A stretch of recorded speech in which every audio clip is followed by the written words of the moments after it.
Salut à tous. Alors pour cette nouvelle vidéo, on continue les blés. Malgré les quasi 100 mm de tombée, on a pu y aller quand même 6 jours après. Alors le grain, il est à 12 d'humidité. J'en ai battu un petit peu hier soir. Bon, il y a beaucoup de petits grains. Je pense que c'est dû aussi au coup de chaud qu'on a pu avoir courant avril-mai. Et on n'a pas un PS qui est bon parce qu'on est dans les 72, la norme étant 76.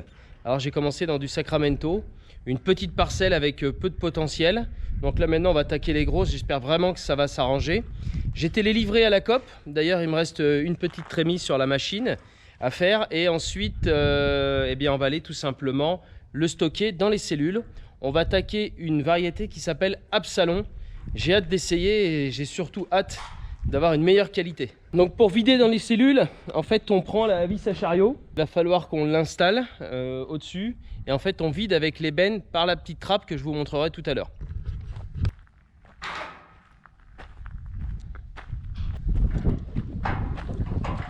Ah ouais, il est long. Alors, on va avoir une pince de l'atelier, on a dû retrouver ça dans un champ, sûrement. Ah ouais. Sur la route. Ah ouais, tu vois, et tu vois, on mettrait des poignées tout simplement, ça serait plus simple. Hein. Ouais, c'est dur, c'est vrai.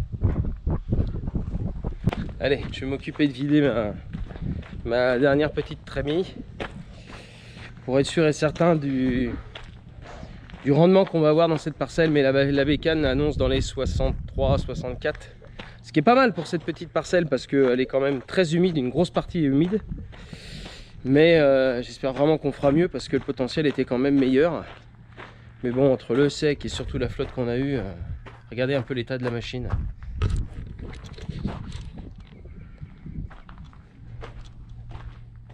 Et je suis équipé en 800. Regardez-moi ça. Dégueulasse. Des fois, je sais même pas comment on a fait pour s'en sortir parfois.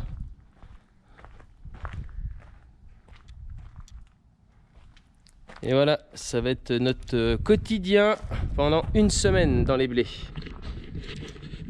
Donc je vais en fait vous faire des vidéos tout au long de ces journées. On fera beaucoup de blé, on fera du pois. Et les pois, je vous avoue que ça va être chaud parce qu'ils commencent déjà à s'éclater. Il y en a qui sont couchés, donc ils sont germés. Ah, c'est bordel, c'est le bordel. Allez, je vais vider ma trémie. Allez. Hop. C'est parti.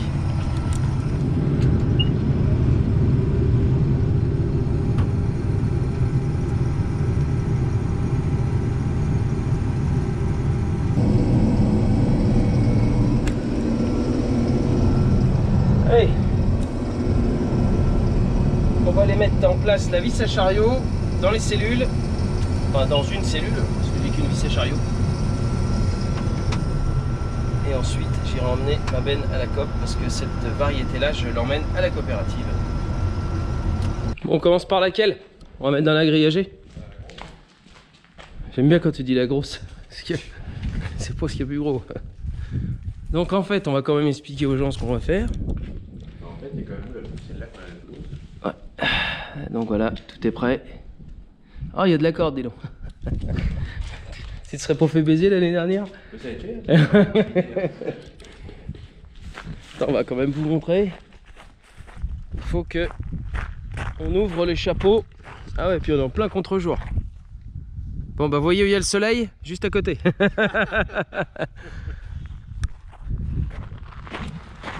Allez, c'est parti.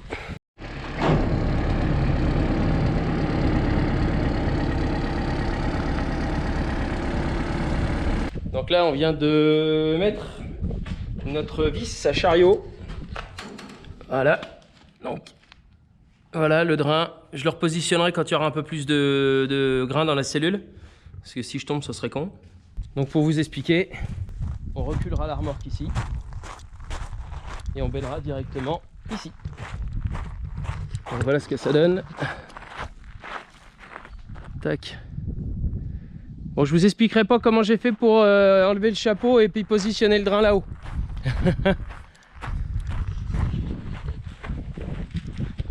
Je joue les équilibristes.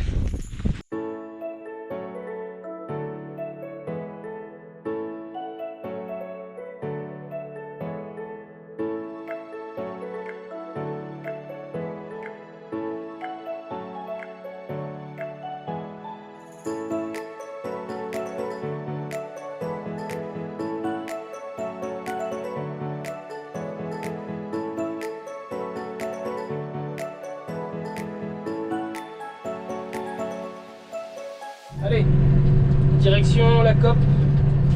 Comme ça je saurai exactement ce que j'ai de rendement dans cette parcelle. La Chine m'annonce 64.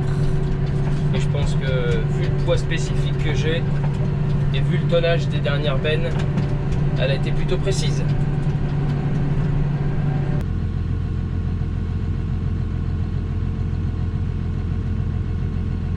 Allez, dernière benne de la parcelle du quai livrée. Comme je vous l'expliquais tout à l'heure, vous avez vu, maintenant on va stocker, on va tout remplir. Bon, je vais vous montrer la parcelle qu'on va attaquer. Alors, c'est celle-ci.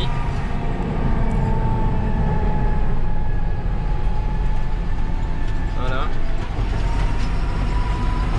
Elle fait 21 hectares 70 je crois. Alors vous voyez, c'est assez marrant parce que il y a 2-3 bordures où il y a du régras. Sinon le reste c'est nickel. Et à mon avis ça doit venir, c'est même pas à mon avis, c'est sûr, c'est que vous voyez là maintenant, ils veulent plus broyer les bordures. Ah ouais, ils veulent plus broyer les bordures, ça fait écologique. Donc on se retrouve avec du régras et qui monte à floraison et puis ensuite à graines et puis avec le vent poif, ça arrive sur le bord des champs, c'est génial.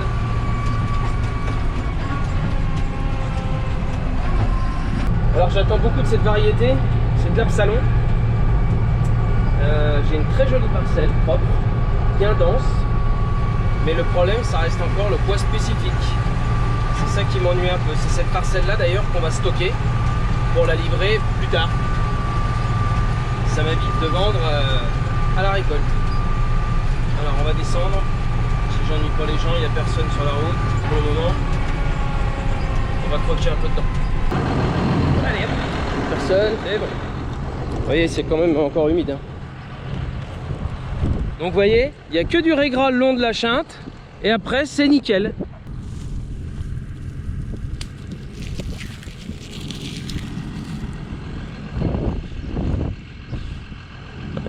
Pas gros. Croque sous la dent. Bon. Alors ce que ça va donner avec la moissonneuse. Bon, j'ai attelé la coupe au pick-up. Donc maintenant je vais passer devant Sébastien par les chemins. Et on va attaquer du blé sur l'autre exploitation. J'espère que ça sera mieux parce que pour le coup on n'est même pas à 60 quintaux en fait. Avec pas de PS.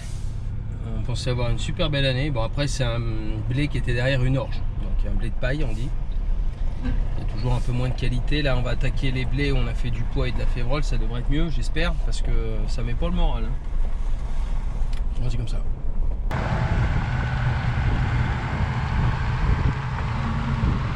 C'est quand même des années incroyables.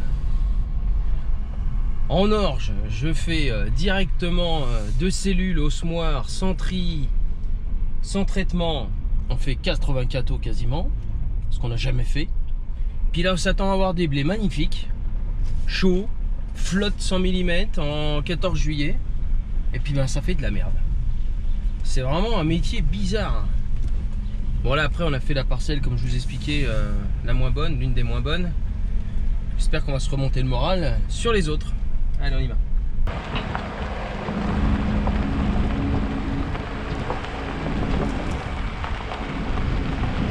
Bon la bécane est dans le champ, la coupe est attelée. Là je vais emmener les remorques.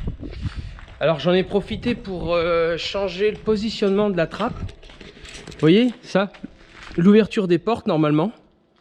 Quand je suis fixé ici, donc de chaque côté évidemment, ça vient ouvrir automatiquement la porte à l'arrière au moment où je benne. Et comme là je vais vider avec la petite trappe, il faut absolument que je l'enlève parce que sinon tout va s'ouvrir. Et là en fait, la benne va se lever tranquillement et la porte, pour le coup, ne va pas s'ouvrir, ce qui va me permettre de vider la trappe ici.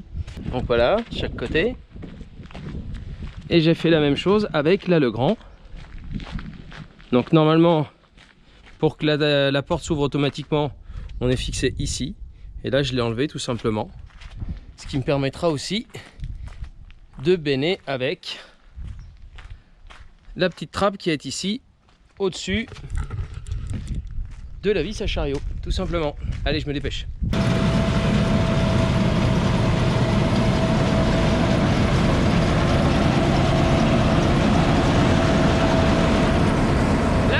la paille, je fais des andins. Il y a 2 parcelles où je vais faire des andins pour que mon collègue puisse récupérer la paille pour ses bêtes. Et ici, je vais mettre du compost.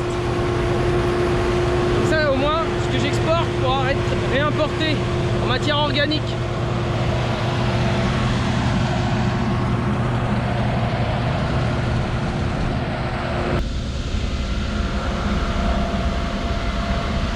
On voit quand même que le grain, il est une tendance un peu blanc crème. S'il avait été un peu plus jaune, ça aurait été bien. Mais ça, le problème, c'est quand on se prend de l'eau alors qu'il est mûr. Ben voilà ce que ça donne.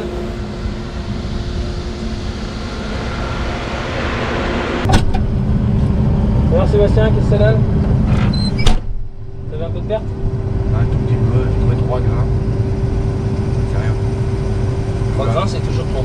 Je vous verrai un grand. Bon allez, on va attaquer. Tiens Sébastien, tu vas nous donner l'itinéraire culturel de cette parcelle. On a eu un antécédent petit pois. Ouais. On a décompacté petit moisson, roulé pour bien rappuyer, pour bien faire relever les réserves. Et garder la fraîcheur surtout. Et après, Actisol, semoir. Et c'est tout. C'est déjà pas mal. C'est bien. Habituellement on déchauffe, outil à disque. Mais là, l'année dernière a fait que... On n'avait pas l'intérêt à passer le disque pour faire perdre plus de fraîcheur. Tout à fait d'accord avec toi. Les années se suivent mais ne se ressemblent pas. Et d'ailleurs des fois on est quand même étonné parce qu'on s'est cartonné. Bon, après on n'a pas fait la parcelle la plus jolie. La toute petite que j'ai fait On hier. a fait 5 hectares sur 106. On ne peut pas dire qu'on va désespérer au bout de 5 hectares. Oui c'est clair. Parce que sinon on met une allumette dans le champ et voilà.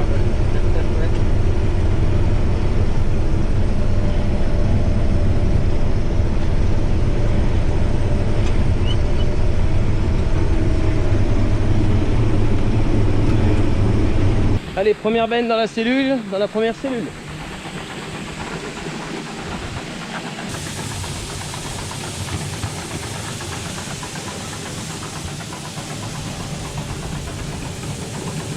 Pour le coup, j'ai un peu moins de débit sur cette vis de 200 de diamètre parce qu'elle est quasiment, vous voyez, elle a un angle très important. Et donc évidemment, plus on va chercher haut, plus c'est dur à la vis de pouvoir monter le grain jusqu'à là-haut. Donc là j'ai pas le choix parce que vous voyez déjà quand on voit l'état de la gouttière, vous imaginez que les vis d'avant elles ont fait aussi leur effet dessus quoi.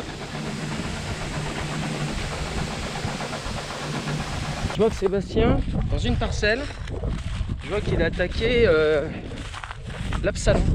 Variété de blé barbu, Sacramento. Et là, Absalon. Il y a des épis un peu plus longs, mais il est moins dense. Je reprends le petit macé et j'y vais. Allez, c'est parti. Gyrophare. Double gyrophare.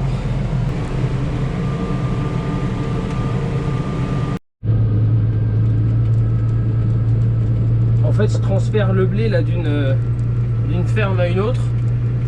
Parce qu'en fait, le stockage est dans un lieu bien prédéfini.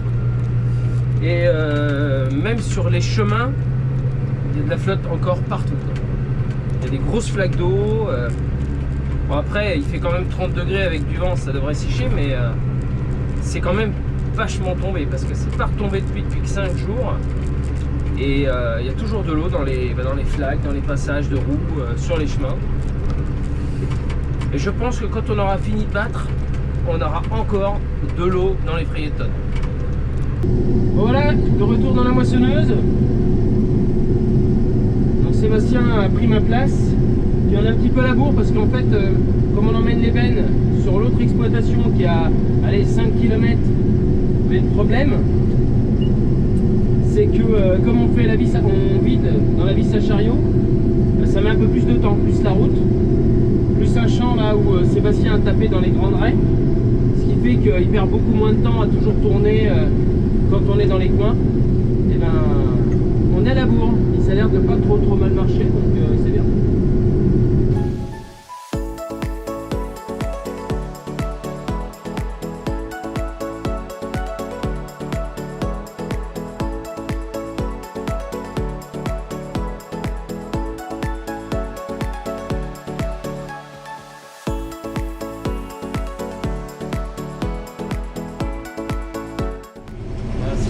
parcelle était comme ça quand tu passes dans un passage de roue.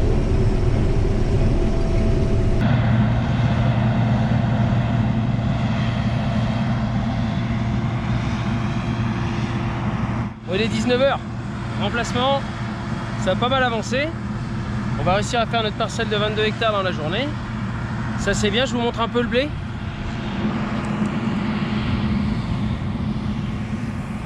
Voilà. Elle est moins jaune que d'habitude, mais il a pris l'eau. Hein. Mais il est plutôt propre. Hein. Il est plutôt beau de grain. On est quasiment à plus de 100 tonnes dans la cellule, donc on va pas tarder à faire le plein pour la repasser ensuite dans une autre. Je parle bien sûr de la vis à chariot.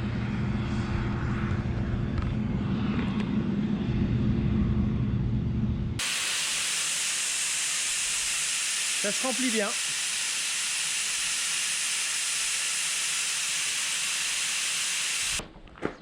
Bon, jour suivant, on a fini la parcelle hier soir. Donc il y avait variété Absalon et Sacramento. On est sur des PS de 77, c'est bien.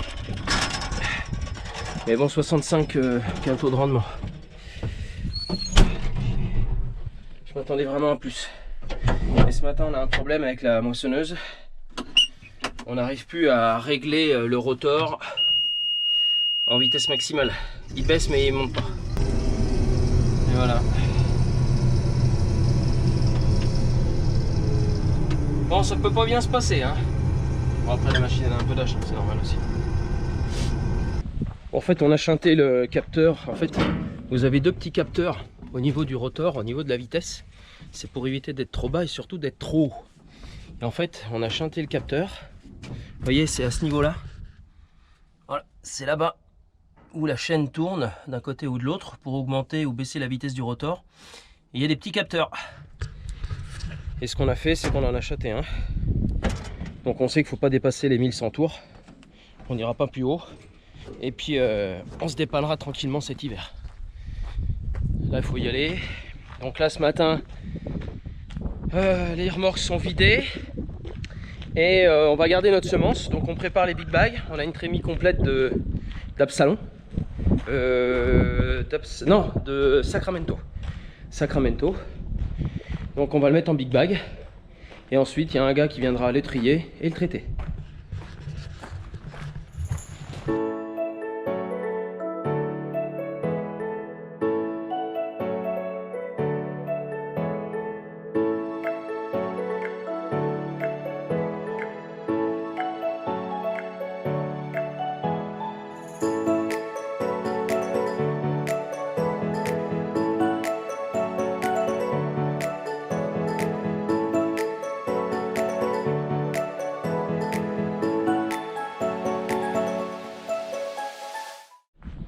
Bon, pour éviter de se planter, dans les big bags, avec les variétés de blé tendre, et ben je vais mettre un petit S.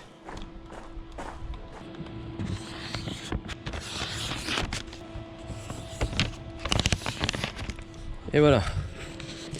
S comme Sacramento. Donc ça va être nettoyé. Ils vont enlever toutes les impuretés, les petits grains, les pailles, les mauvaises graines. Et ensuite, ce sera traité.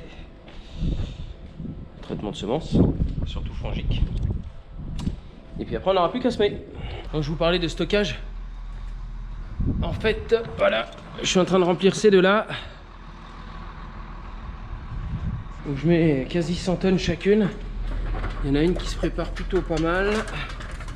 Et là, on était sur la variété Sacramento. On va continuer sur une parcelle, celle que je vous avais mis en drone, où il y avait tous les sangliers. Je ne sais pas si vous vous souvenez, la vidéo dernière.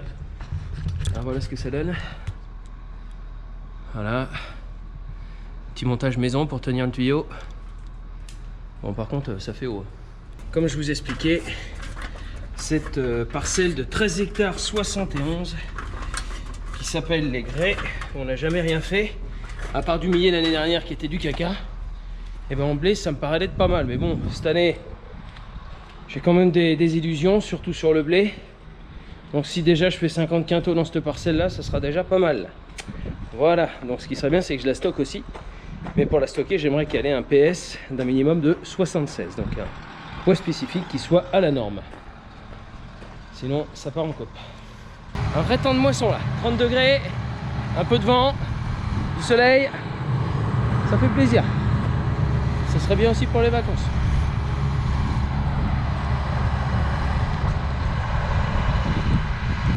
Vous vous souvenez de cette magnifique pièce quand je fauchais le millet? Je vous remettrai la petite vidéo là en haut là. Et regardez ce que ça donne. Bon là on la reconnaît bien, hein. C'est bien humide.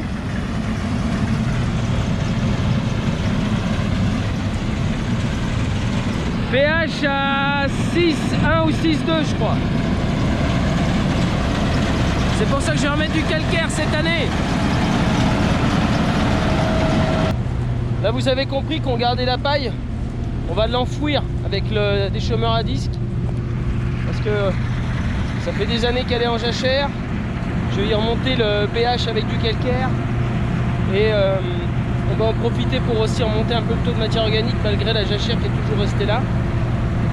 Donc on n'en fera jamais une parcelle extraordinaire. Mais l'intérêt c'est de lui redonner un petit peu son potentiel.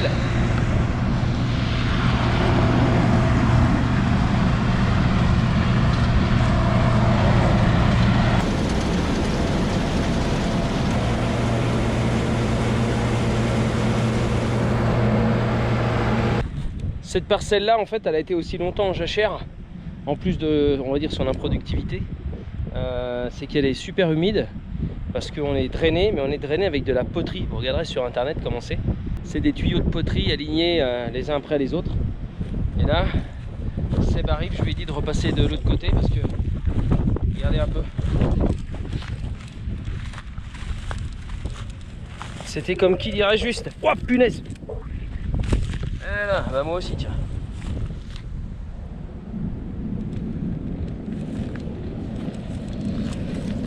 Alors pour le coup je vais essayer de l'arrêter un petit peu avant. Et ça fait une semaine. Ça va faire une semaine que ça a plu quand même, hein. Donc ça sèche pas, hein. On va essayer de l'arrêter un petit peu avant là.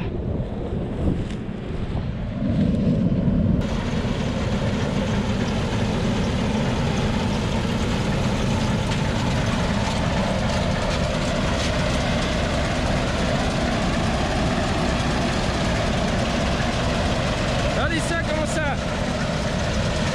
Oh là là là là là là.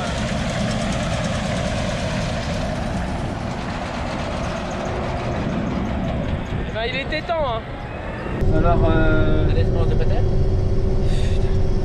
On a la bonne profondeur, non? c'est cool hein, le drainage poterie.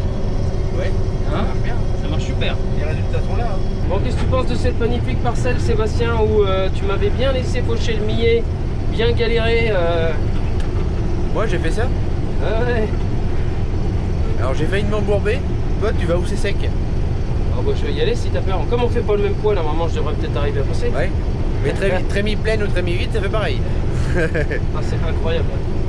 Cette parcelle, bon, elle a pas un potentiel de fou, mais avoir un blé comme ça, même si on fait 50 quintaux, c'est quand même extraordinaire. Pour Ah bah ça va les faire. Hein. Mais bon, j'ai regardé avec le drone, c'est ce que je montrais aux gens. Je crois que c'est le, à mon avis, c'est le restaurant et le bar des sangliers ici. Chevreuil aussi. Il y en a partout. Partout.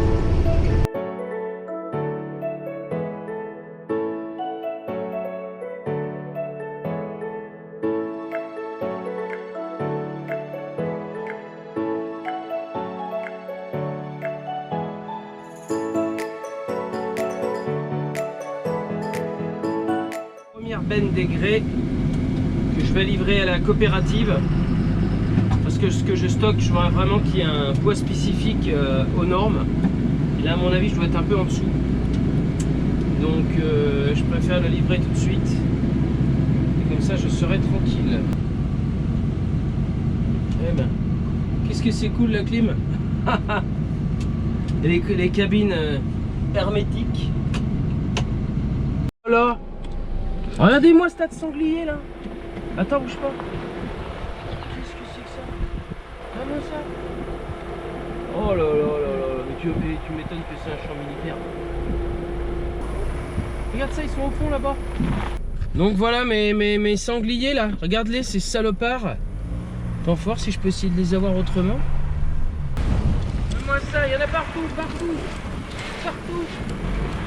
Donne-moi ça. Des tout petits gorées là. Donne ça. Regarde ça, je fais la course avec eux. Regarde ça. Donne-moi ça. Oh la vache. Ah, je suis écuré là. J'ai bien dégueulassé.